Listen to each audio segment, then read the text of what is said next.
Hello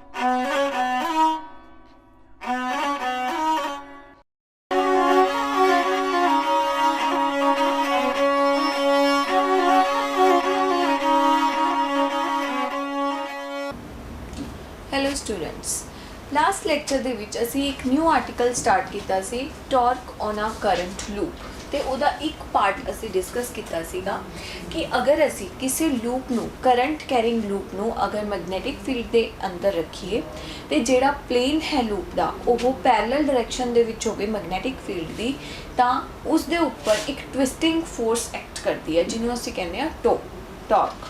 ठीक है, किस तरह जिवें इस डायरैक्शन दे विच साडा मैगनैटिक फील्ड है फ्रॉम लैफ्ट टू राइट तो जिहड़ा लूप है सपोज ए करंट कैरिंग लूप है तो इसकी डायरैक्शन किस तरह रखी सी इस तरह, ताकि जिहड़ा आ पार्ट है ये प्लेन दे पैरेलल डायरैक्शन है, मीनस जिहड़ा इस दा लूप दा प्लेन है वो मैगनैटिक फील्ड दी डायरैक्शन दे पैरेलल डायरैक्शन दे विच सी।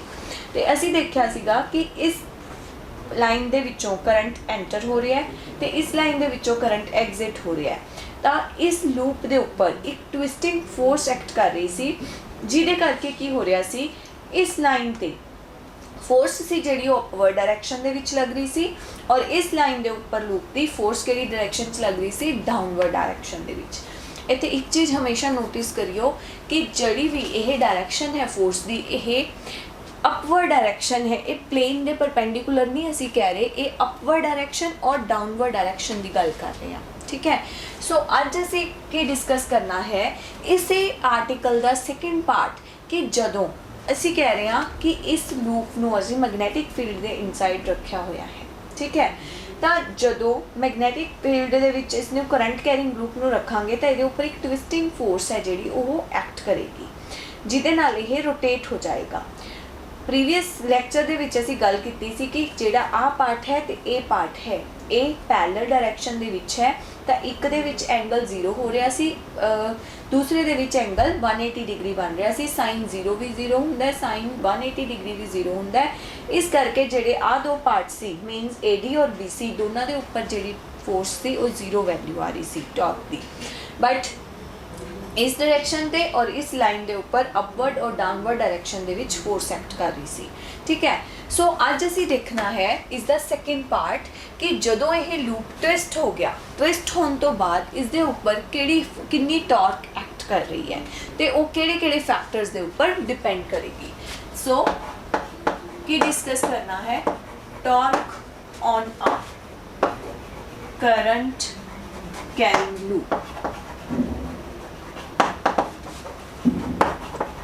इसका सेकेंड पार्ट असी डिस्कस करन जा रहे हैं। सेम डायग्राम ड्रॉ करांगे बट हुण असी की बनावांगे पोजीशन है जिहड़ी ओदी ट्विस्टेड बनावांगे। नॉर्थ पोल और साउथ पोल दे नाल असी मैगनैटिक फील्ड नू जनरेट कीता सी, दोनों नॉर्थ ते साउथ पोल दे नाल असी मैगनैटिक फील्ड असी जिहड़ा वो जनरेट कीता।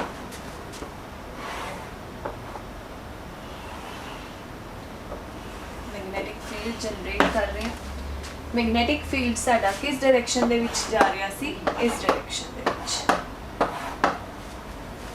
ठीक, तो हुण असी किस लूप की बनाना है ट्विस्टेड बनाना है, मीनस थोड़ा एंगल रोटेट होया है तो लूप कुछ इस तरह का नजर आएगा। मीनस जेड़ा लूप का एरिया वेक्टर है now it is making some angle with the direction of magnetic field। ठीक है, सो इस डायरेक्शन दे विच साडा करंट सी जिहड़ा वो फ्लो कर रहा सी A B C D ते A C angle line axis of rotation.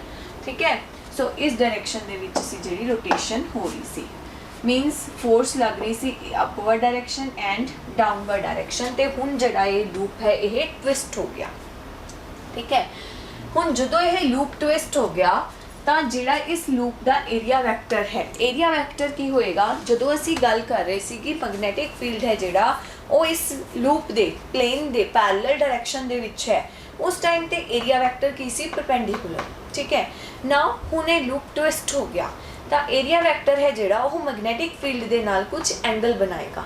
ਠੀਕ ਹੈ, ਸੋ ਇਸ ਕੇਸ ਦੇ ਵਿੱਚ ਕੀ ਹੋ ਰਿਹਾ ਹੈ, ਜਿਹੜੀ ਫੋਰਸ ਲੱਗ ਰਹੀ ਹੈ इस पार्ट के ऊपर, इस आर्म के ऊपर वो लग रही है अपवर्ड डायरेक्शन च, और इस आर्म के ऊपर जी फोर्स है वो लग रही है डाउनवर्ड डायरेक्शन दे विच। Clear.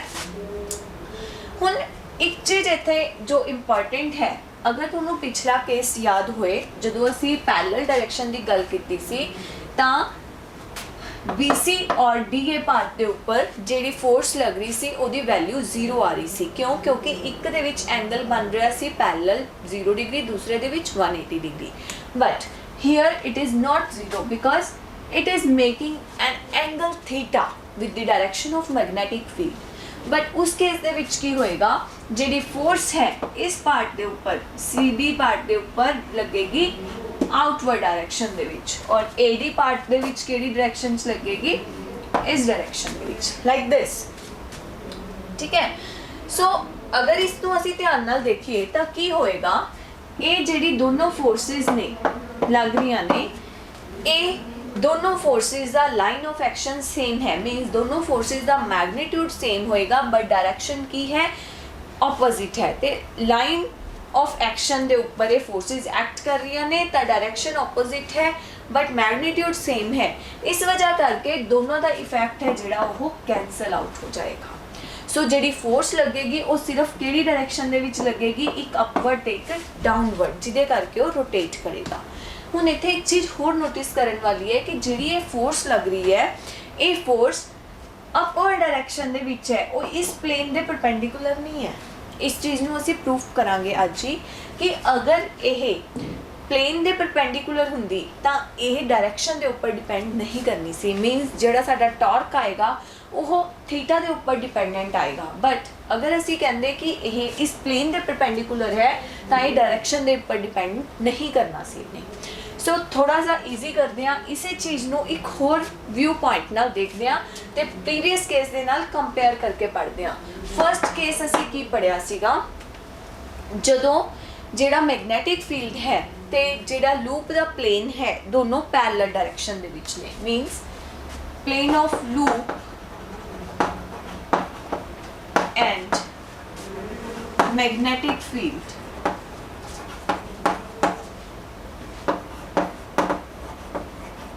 and direction of magnetic field are parallel। जदों दोनों की डायरेक्शन है जिहड़ी वो पैरेलल है, उस केस दे विच की हो रहा है, देखो जदों असीं मैग्नेटिक फील्ड की पैरेलल डायरेक्शन दे विच रखिया, मीन साडा मैग्नेटिक फील्ड एक्ट कर रहा है लैफ्ट टू राइट, और ये भी जिहड़ा प्लेन है ये उसके पैरेलल है। उस केस दे विच देखो आउटसाइड थोड़े वाली साइड तो थोनों सिर्फ एक लाइन नज़र आ रही है। ठीक है, ओनली आ सिंगल लाइन। ठीक, मीनस दोनों इस लूप का सिर्फ आ वाला पोर्शन है जिहड़ा एडी पोर्शन वो नज़र आ रहा है। सो इस चीज़ नूं किवें शो कर सकते हैं असीं कि सानू लूप की सिर्फ आउटर साइड नज़र आ रही है, एक साइड तो करंट बाहर आ रहा है, मीनस अगर मैं इसनूं अपना करंट लूप मनना तो थोनों आवली साइड नज़र आ रही है। ठीक है, एक साइड तो करंट आउट आ रहा है, मीनस यह AB साइड है, इतों करंट बाहर आ रहा है।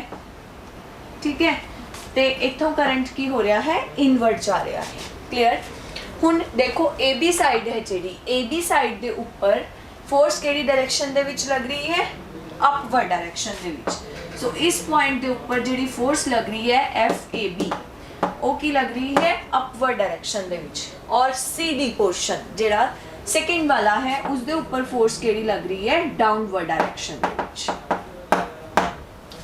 क्लियर। ते लाइन ऑफ एक्शन सेंटर दे विचों पास कर रही है।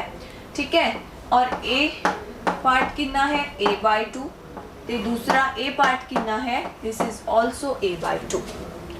क्लियर। तो जदों असीं इसका टॉर्क कैलकुलेट किया सी, इस केस दे विच की हो रहा है, देखो कि जिहड़ी लाइन ऑफ एक्शन है वो दोनों लिए सेम है, मीनस असीं इसनूं किवें अज्यूम कर सकते हैं, लाइक दिस। ठीक, दोनों फोर्सेस मेरे जिहड़े थंब ने यह ज्वाइन कर रहे हैं, लाइन ज्वाइनिंग है, दोनों फोर्सेस दे विच डिस्टेंस है। ठीक है। और ਜਿਹੜੀਆਂ ਫਿੰਗਰਸ ਨੇ ਇਹ ਕੀ ਪੁਆਇੰਟ ਆਊਟ ਕਰ ਰਹੀਆਂ ਨੇ ਡਾਇਰੈਕਸ਼ਨ ਆਫ ਫੋਰਸ ਨੂੰ, ठीक है।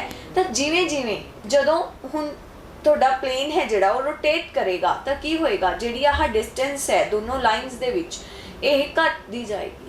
ਇੱਕ ਪੁਆਇੰਟ ਇਦਾਂ ਦਾ ਆ ਜਾਏਗਾ ਕਿ ਜਦੋਂ ਇਹ ਜਿਹੜੀ ਡਿਸਟੈਂਸ ਹੈ ਇਹ ਜ਼ੀਰੋ ਹੋ ਜਾਏਗੀ, ਉਸ ਟਾਈਮ ਤੇ ਜਿਹੜੀ ਲਾਈਨ ਜੁਆਇਨਿੰਗ ਹੈ मीनस लाइन ऑफ एक्शन है वो सेम हो जाएगी दोनों फोर्सेस की।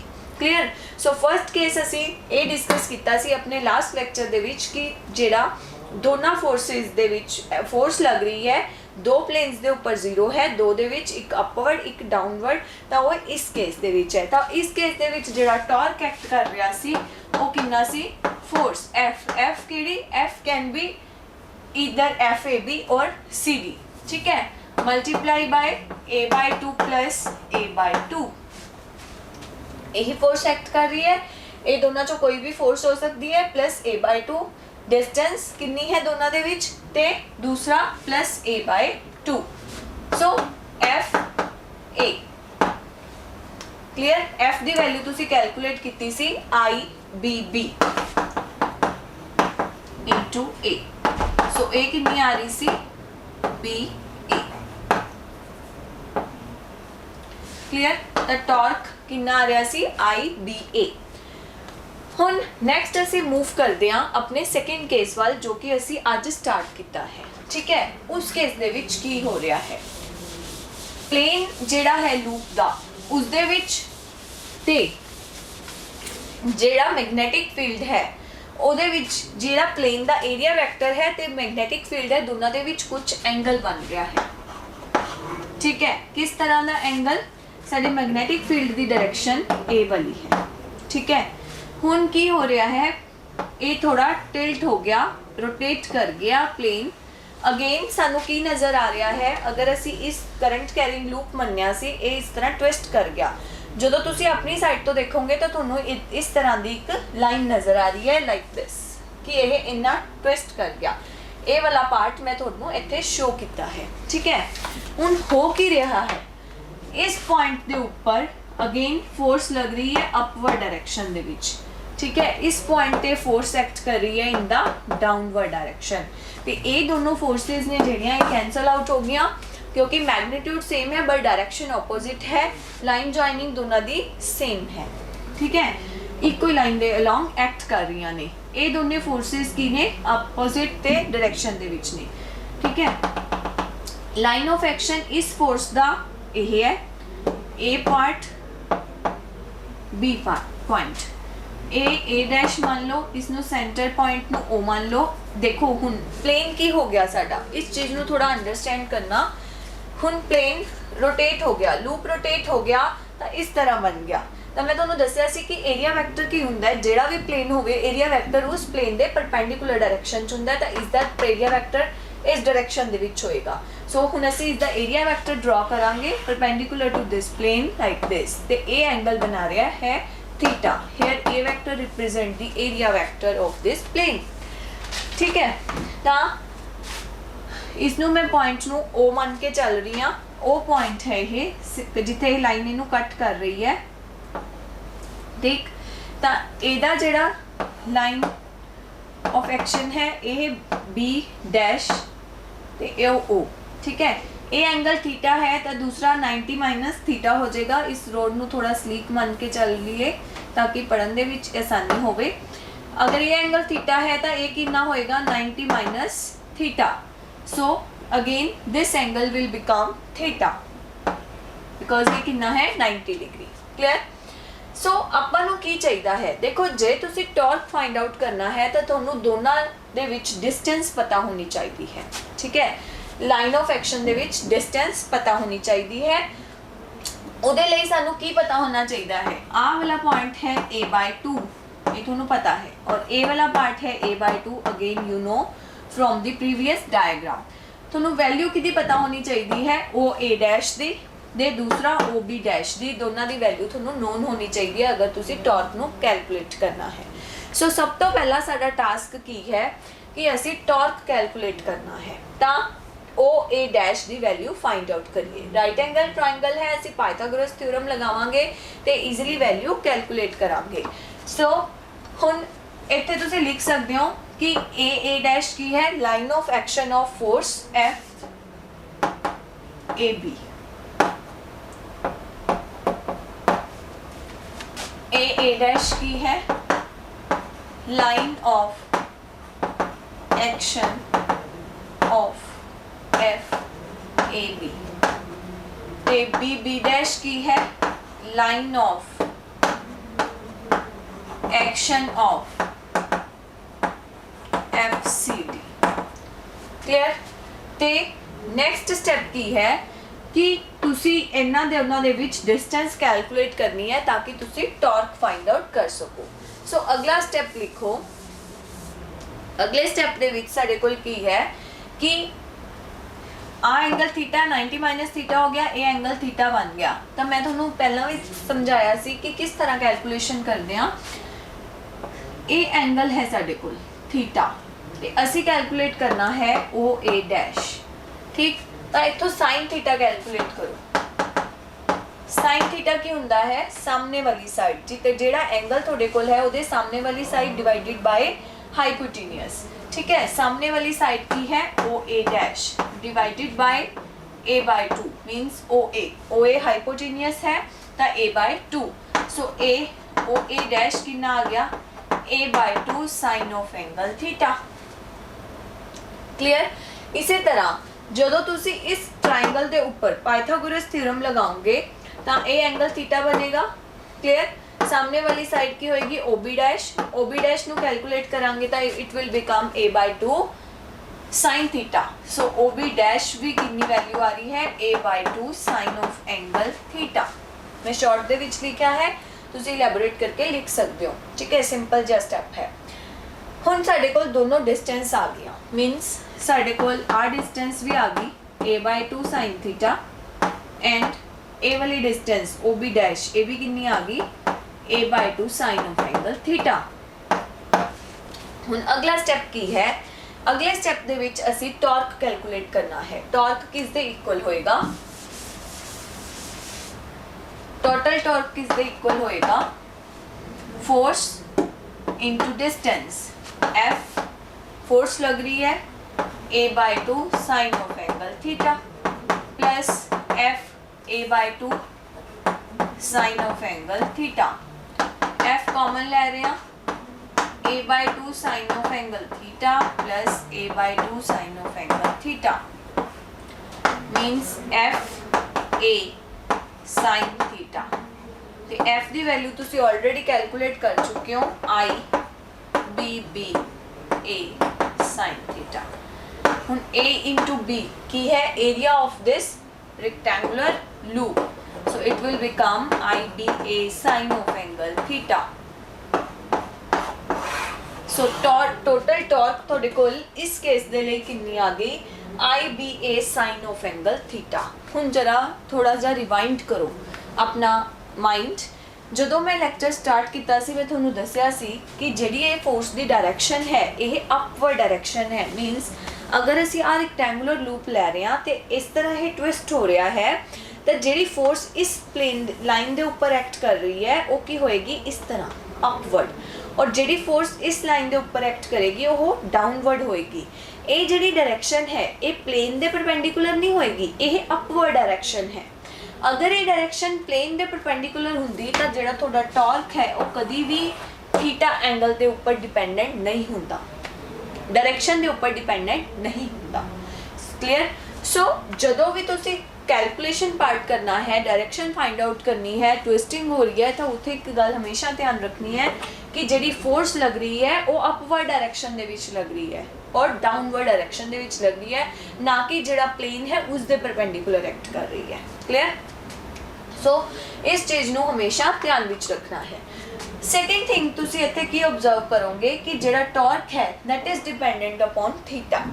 थीटा ते डिपेंडेंट है। इसका की मीनिंग है कि जदों थीटा साडा घट जाएगा तो जिहड़ी साडी टॉर्क की वैल्यू है वो घट जाएगी। कितनी घटती जाएगी, जिवें जिवें ये रोटेट हुंदा जाएगा तो थीटा घटता जाएगा, लेस हुंदा जाएगा। ठीक है। एक पॉइंट इस तरह का आ जाएगा जिथे जाके ਏਰੀਆ ਵੈਕਟਰ ਤੇ ਮੈਗਨੈਟਿਕ ਫੀਲਡ ਦੀ ਡਾਇਰੈਕਸ਼ਨ ਦੇ ਵਿੱਚ ਐਂਗਲ 0 ਹੋ ਜਾਏਗਾ। ਠੀਕ ਹੈ, ਜਦੋਂ 0 ਐਂਗਲ ਹੋ ਗਿਆ ਤਾਂ ਟਾਰਕ ਕਿੰਨਾ ਹੋ ਜਾਏਗਾ 0। ਟਾਰਕ ਉਸ ਟਾਈਮ ਤੇ 0 ਹੋ ਜਾਏਗਾ। ਤੇ ਟਾਰਕ 0 ਹੋਣ ਦਾ ਕੀ ਮੀਨਿੰਗ ਹੈ? ਟਾਰਕ 0 ਹੋਣ ਦਾ ਮੀਨਿੰਗ ਕੀ ਹੈ ਕਿ ਜਿਹੜੀ ਦੋਨਾਂ ਦੀ ਲਾਈਨ ਆਫ ਐਕਸ਼ਨ ਹੈ ਉਹ ਦੋਨੇ ਸਿਮਿਲਰ ਹੋ ਗਏ। ਇਸ ਚੀਜ਼ ਨੂੰ ਅਸੀਂ ਵਿਜ਼ੂਅਲਾਈਜ਼ ਕਿਸ ਤਰ੍ਹਾਂ ਕਰ ਸਕਦੇ ਹਾਂ? ਦੇਖੋ, ਮੈਂ ਤੁਹਾਨੂੰ ਪਹਿਲਾਂ ਵੀ ਬਣਾ ਕੇ ਦਿਖਾਇਆ ਸੀ ਕਿ ਇਸ ਤਰ੍ਹਾਂ ਹੈ। ਇਹ ਫਰਸਟ ਕੇਸ ਹੈ ਜਦੋਂ ਕੀ ਹੈ ਫੋਰਸ ਇੱਕ ਅਪਵਰਡ ਡਾਇਰੈਕਸ਼ਨ 'ਚ ਲੱਗ ਰਹੀ ਹੈ, ਇੱਕ ਡਾਊਨਵਰਡ ਡਾਇਰੈਕਸ਼ਨ 'ਚ ਲੱਗ ਰਹੀ ਹੈ। ਠੀਕ ਹੈ, ਤਾਂ ਦੋਨਾਂ ਦੇ ਵਿੱਚ ਫੋਰਸ ਅਪਵਰਡ ਡਾਊਨਵਰਡ ਪੈਰਲਲ ਹੈ ਪਲੇਨ ਮੈਗਨੈਟਿਕ ਫੀਲਡ ਦੀ ਡਾਇਰੈਕਸ਼ਨ ਦੇ। ਜਿਵੇਂ ਜਿਵੇਂ ਇਹ ਰੋਟੇਟ ਹੁੰਦਾ ਜਾਏਗਾ ਪਲੇਨ, ਤਾਂ ਜਿਹੜੀ ਲਾਈਨ ਆਫ ਐਕਸ਼ਨ ਦੇ ਵਿੱਚ ਡਿਸਟੈਂਸ ਹੈ ਉਹ ਰਿਡਿਊਸ ਹੁੰਦੀ ਜਾਏਗੀ ਲਾਈਕ ਦਿਸ। ਤੇ ਇੱਕ ਪੁਆਇੰਟ ਐਸਾ ਆ ਜਾਏਗਾ ਜਦੋਂ ਜਿਹੜਾ ਏਰੀਆ ਵੈਕਟਰ ਤੇ ਮੈਗਨੈਟਿਕ ਫੀਲਡ ਹੈ ਦੋਨਾਂ ਦੇ ਵਿੱਚ ਐਂਗਲ ਕਿੰਨਾ ਹੋ ਜਾਏਗਾ 0 ਡਿਗਰੀ। ਉਸ ਟਾਈਮ ਤੇ ਕੀ ਹੋਏਗਾ, ਜਿਹੜੀ ਲਾਈਨ ਆਫ ਐਕਸ਼ਨ ਹੈ ਇਸ ਤਰ੍ਹਾਂ ਸੀ, ਉਹਨਾਂ ਦੇ ਵਿੱਚ ਜਿਹੜੀ ਡਿਸਟੈਂਸ ਹੈ ਉਹ ਕੀ ਹੋ ਜਾਏਗੀ 0, means it will become like this. Distance line of action की हो जाएगा सेम हो जाएगा, जेड़ा कि पहला इस तरह से हुन की बन जाएगा like this.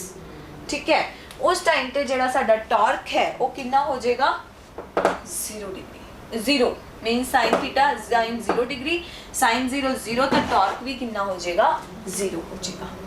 Clear? So students, ये सीगा साडा concept torque on a current carrying loop.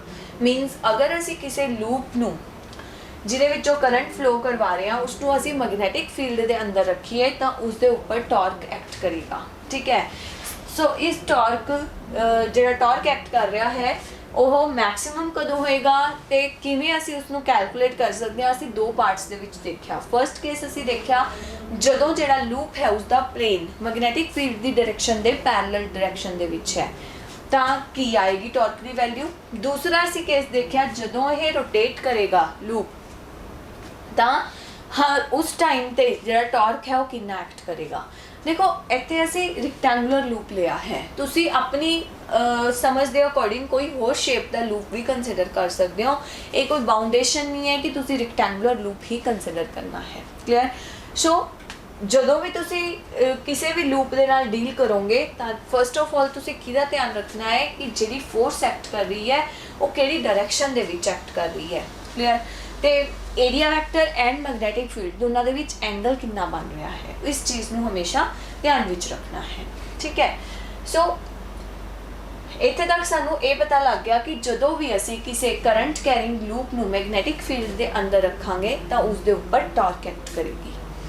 ਹੁਣ ਇਹ ਸਾਡੀ ਪੁਰਾਣੀ ਹੈਬਿਟ ਹੈ ਕਿ ਜਦੋਂ ਵੀ ਅਸੀਂ ਕੁਝ ਨਵਾਂ ਇਨਵੈਂਟ ਕਰਦੇ ਹਾਂ ਤਾਂ ਉਸ ਨੂੰ ਐਪਲੀਕੇਸ਼ਨ ਜ਼ਰੂਰ ਬਣਾਉਂਦੇ ਹਾਂ। मीनस असी जो सारा काम कर रहे हैं असी क्यों कर रहे हैं ताकि जिहड़ा साडा लाइफ स्टाइल है वो कंफर्टेबल हो सके। असी कुछ भी न्यू इन्वेंट किया उस तो असी एक कुछ इंस्ट्रूमेंट बना लेना है तो उसनू काम ते लगा देना है, आप नहीं काम करना। ठीक है, हुण इत्थे भी यही है, असी टॉर्क फाइंड आउट कर लिया। मीनस ये समझ लिया कि जो भी असी किसी करंट कैरिंग लूप नू मैगनैटिक फील्ड के अंदर रखांगे तो वो उपर टॉर्क एक्ट करेगी तो वह रोटेट करेगा। ठीक है, इसे कॉन्सैप्ट नू यूज़ करके असी काफ़ी जगह अप्लाई किया, मोटर बनाई। ठीक है, जिसनू असी डिस्कस करांगे अपने लेटर ऑन लैक्चर्स दे विच। ते एक बहुत ही इंपॉर्टेंट होर चीज़ इन्वेंट की जिन्हों असी कहने आ गलवैनोमीटर। ठीक है, जिहड़ा कि इसे प्रिंसिपल दे उपर बेस्ड है कि जदों असी किसी लूप नू मैगनैटिक फील्ड के अंदर रखते हैं तो उसके उपर टॉर्क एक्ट करती है। ठीक है, करंट कैरिंग लूप नू मैगनैटिक फील्ड के अंदर रखांगे तो उसके उपर टॉर्क एक्ट करेगी। ठीक, सो साडा अगला टॉपिक वही है गलवैनोमीटर। किस तरह असी इस प्रिंसिपल नू यूज़ करके जिहड़ा गलवैनोमीटर है उसकी स्टडी करांगे। ठीक है, ये देखांगे कि गलवैनोमीटर है जिहड़ा वो की इंस्ट्रूमेंट है, किस लिए उसनू यूज़ करते हैं, उसकी कंस्ट्रक्शन की है, उसकी वर्किंग की है, किवें असी उसनू अपने परपस के लिए यूज़ कर रहे हैं। ठीक है, तो इस प्रिंसिपल नू इत्थे असी किस तरह अप्लाई किया है। ठीक है, सो साडा अगला टॉपिक है गलवैनोमीटर। अज थोड़ी जी इंट्रोडक्शन पार्ट देख लैंदे आ कि गलवैनोमीटर हुंदा की है ते लेटर ऑन डिस्कस करांगे अपने अगले लैक्चर दे विच कि जिहड़ा गलवैनोमीटर है बेसिकली वो वर्क किस तरह करता है ते उसकी कंस्ट्रक्शन किवें है ते वर्किंग किवें है, किवें उसदे विच असीं इस टॉर्क के प्रिंसिपल नो यूज़ करांगे। ठीक है, सो साडा अगला कॉन्सैप्ट है galvanometer.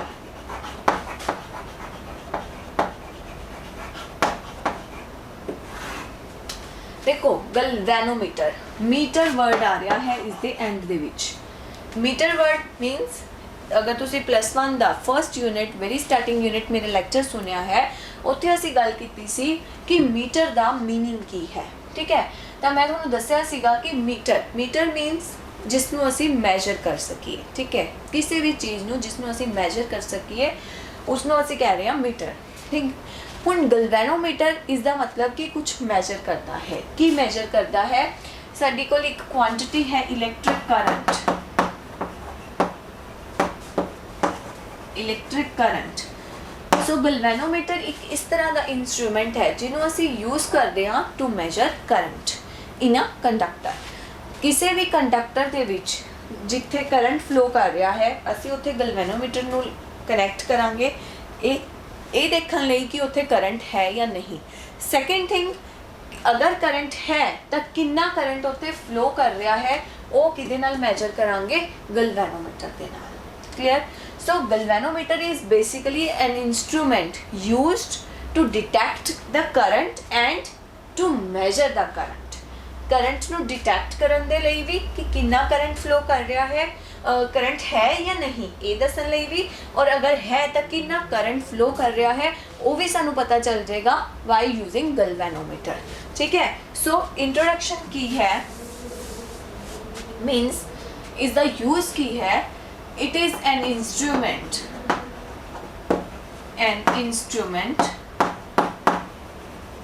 used to detect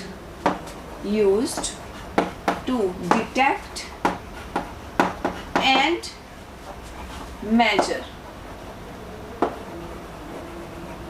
measure the electric current।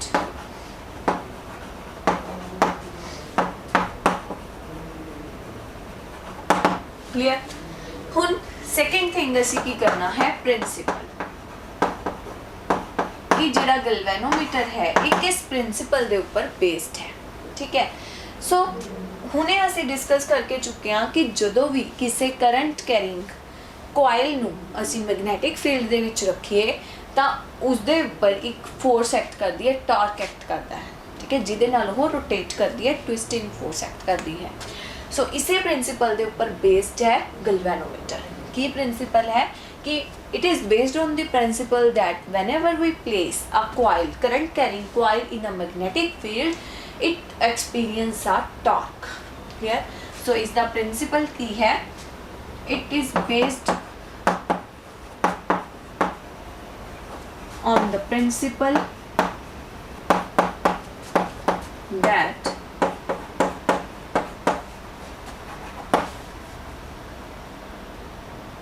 whenever we place a current carrying coil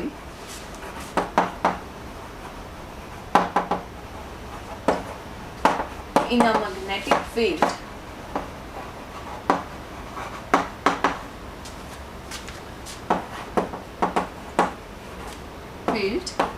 torque will act on the coil। Torque will act on the हुण तुसीं familiar हो कि जिहड़ी टॉर्क है इत्थे उसका की मीनिंग है, किवें वो रोटेट करेगी, केड़ी उहदे जिहड़ी लाइन है मीनस लेंथ है या ब्रेथ है, केड़ी लाइन ऑफ एक्शन के ऊपर कितनी फोर्स एक्ट करेगी, उहदे नाल तुसीं वेरी मच फैमिलियर हो। क्लियर? सो ये है बेसिक प्रिंसिपल गैल्वेनोमीटर का। हुण तक असीं दो चीज़ां डिस्कस कीतियां ने गैल्वेनोमीटर दियां कि जिहड़ा गैल्वेनोमीटर है it is used to detect as well as to measure the electric current. दूसरी चीज़ ये प्रिंसिपल दे बेस्ड है किस प्रिंसिपल ते कि जदों भी असीं किसी करंट कैरिंग कॉइल नूं मैग्नेटिक फील्ड के अंदर रखते हैं तो उसके ऊपर टॉर्क एक्ट करती है, मीनस ट्विस्टिंग फोर्स एक्ट करती है जिहड़ी कि उसको रोटेट करवाती है। ठीक है, सो ये सीगा कॉन्सैप्ट और प्रिंसीपल गलवैनोमीटर का। बट गलवैनोमीटर है जिहड़ा ओह एक बहुत ही मतलब सेंसिटिव इंस्ट्रूमेंट है, ठीक है। इस दे विच असीं एक होर बहुत ही इंपॉर्टेंट चीज़ नाल डील करते हैं जिन्हों असीं कहते हैं रेडियल मैगनैटिक फील्ड। हुण तक जिन्ना भी असीं मैगनैटिक फील्ड का चैप्टर नूं स्टडी किया है, मैगनेटिज्म नूं स्टडी किया है, मैं तुहानूं हमेशा ही कहा है कि मैगनैटिक फील्ड है, मैगनैटिक फील्ड है, मैगनैटिक फील्ड है। बट जदों असीं गलवैनोमीटर की गल करते हैं उत्थे असीं एक होर वर्ड नाल यूज़ करते हैं जिन्हों कहते हैं radial magnetic field. Radial magnetic field. So की है यह रेडियल मैगनैटिक फील्ड, की कॉन्सैप्ट है ते वाई हुण असीं जदों गलवैनोमीटर ही पढ़न लगे हाँ उस टाइम ते सानू इस कॉन्सैप्ट नूं पढ़न की जरूरत क्यों पड़ी, ठीक है। देखो तीन चीज़ां ने, हुण तक असीं सिर्फ गल कीती सी मैगनैटिक फील्ड की, हुण असीं गल करांगे रेडियल मैगनैटिक फील्ड की, ठीक है। तो ये रेडियल वर्ड इत्थे की सिग्नीफाई कर रहा है, एक तो सानू ये पता होना चाहिए है। चलो अगर रेडियल मैगनैटिक फील्ड आ गया तो यह किदां दी बला है, की है इसका काम, किवें इसनूं डील करना है, इसका कॉन्सैप्ट की है। तो तीसरी तो बहुत ही इंपॉर्टेंट गल कि असी गलवैनोमीटर दे लई स्पैशली रेडियल मैगनैटिक फील्ड नूं क्यों लेके आए, क्यों इसनूं असी कॉन्सैप्ट दे अंदर लेके आए हाँ, ताकि इसनूं मतलब ਇਹਦਾ कहना मतलब ये है कि ਜਦੋਂ भी असी गलवैनोमीटर नूं पढ़ना है तो सानू रेडियल मैगनैटिक फील्ड की नॉलेज होनी जरूरी है। तो रेडियल मैगनैटिक फील्ड इस तरह क्यों है, स्पैशल क्यों है कि गलवैनोमीटर नूं असी सिंपली मैगनैटिक फील्ड दे नाल क्यों नहीं समझ सकते, ठीक है। सो उस दे लई सानू की करना पेगा, सानू पढ़ना पेगा कि what is the meaning of and what is the principle of this radial magnetic field.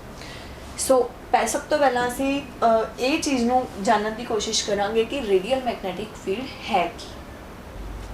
So students अज के लैक्चर दे विच असी डिस्कस किया कि जदों भी किसी करंट कैरिंग लूप नूं मैगनैटिक फील्ड के अंदर रखिए तो उसके उपर जिहड़ी फोर्स एक्ट करती है जिन्होंने असी कह रहे हैं टॉर्क एक्ट करता है, वो अगर प्लेन मैगनैटिक फील्ड के पैरेलल डायरैक्शन दे विच है तो किस तरह का होएगा, टॉर्क की वैल्यू कितनी होएगी, मैगनीट्यूड कितना होएगा वो देखा। तो ये भी स्टडी किया कि जदों उसके उपर फोर्स लगेगी तो वो ट्विस्ट हो जाएगा, ठीक है।